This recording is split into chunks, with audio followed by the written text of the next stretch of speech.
नमस्कार दोस्तों, Manu short hand classes में आपका स्वागत है। यहाँ आपको मिलता है रामधारी गुप्ता भाग 2 का अध्याय 15 डिक्टेशन। शो शब्द प्रति मिनट शुरू होगी ठीक 3 सेकंड बाद।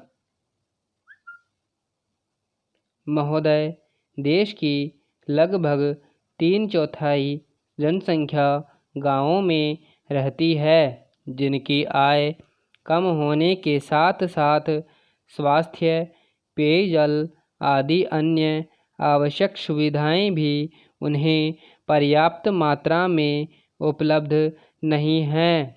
ग्रामीण क्षेत्रों और ग्रामीणों, विशेषकर अनुसूचित जातियों, जनजातियों, कमज़ोर वर्गों और गरीबों की रेखा से नीचे रहने वाले लोगों का विकास एवं गरीबी उन्मूलन भारत की विकास योजनाओं का प्रमुख उद्देश्य रहा है। ग्रामीण विकास का व्यापक दायरा है, जिसमें ग्रामीण क्षेत्रों एवं ग्रामीण के जीवन स्तर का सर्वांगीण विकास शामिल है। इसका अर्थ निर्धनतम लोगों की अपनी स्थानीय सामाजिक एवं आर्थिक परिस्थितियों में उत्पादन क्षमता की वृद्धि है। ग्रामीण विकास की प्रक्रिया में पूंजी का निवेश एवं उसका विकास, उत्पादन शक्तियों का विकास तथा निर्धन एवं बेरोजगार ग्रामीणों का अर्थव्यवस्था के उत्पादक विकासशील क्षेत्रों में सम्मिलित होना आवश्यक है। मंत्रालय की गतिविधियों का मुख्य उद्देश्य गरीबी पर सीधा प्रहार है, जिसके अंतर्गत विशेष मजदूरी, रोजगार व स्वरोजगार कार्यक्रम, भूमि सुधार, बंजर भूमि विकास एवं जल संभरण विकास कार्यक्रम है। इनमें स्वच्छ पेयजल की व्यवस्था, ग्रामीण स्वच्छता, कृषि विपणन, ग्रामीण आवास है तथा लोक कार्यक्रम तथा ग्रामीण प्रौद्योगिकी विकास द्वारा सहायता और राष्ट्रीय ग्रामीण विकास संस्थान एवं कृषि विपणन केंद्र के माध्यम से प्रशिक्षण की व्यवस्था शामिल है।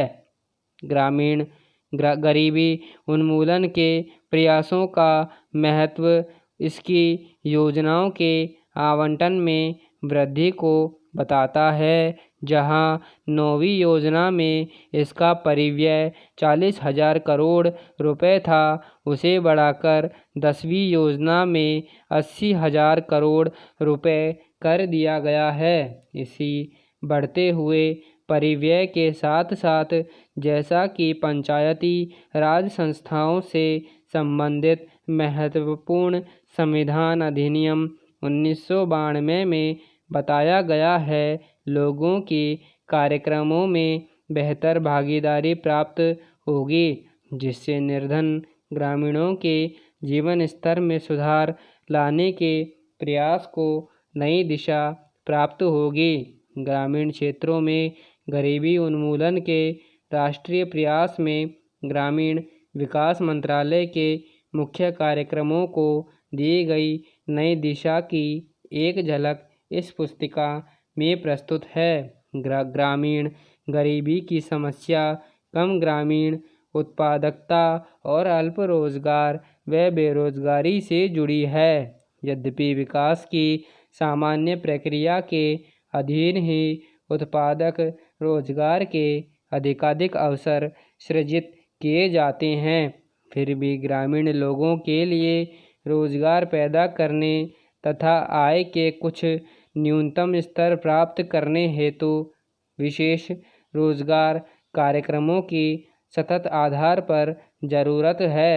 उपर्युक्त उद्देश्य को ध्यान में रखते हुए समय समय पर सरकार की विभिन्न योजनाएं चलाई गई थी। 7वीं योजना के आखिरी वर्ष में 1 अप्रैल 1889 से उस समय विद्यमान 2 रोजगार कार्यक्रम, राष्ट्रीय ग्रामीण रोजगार कार्यक्रम और भूमिहीन रोजगार गारंटी कार्यक्रम को जवाहर रोजगार योजना नामक ग्रामीण रोजगार कार्यक्रम में मिला दिया गया था। जवाहर रोजगार योजना का महत्वपूर्ण उद्देश्य ग्रामीण क्षेत्रों में बेरोजगार पुरुषों तथा महिलाओं के लिए अतिरिक्त फायदेमंद रोजगार का सृजन करना है। ग्रामीण आर्थिक ढांचे को सुदृढ़ बनाकर सतत आधार पर रोजगार के अवसर सृजित करना है। समाप्त। धन्यवाद।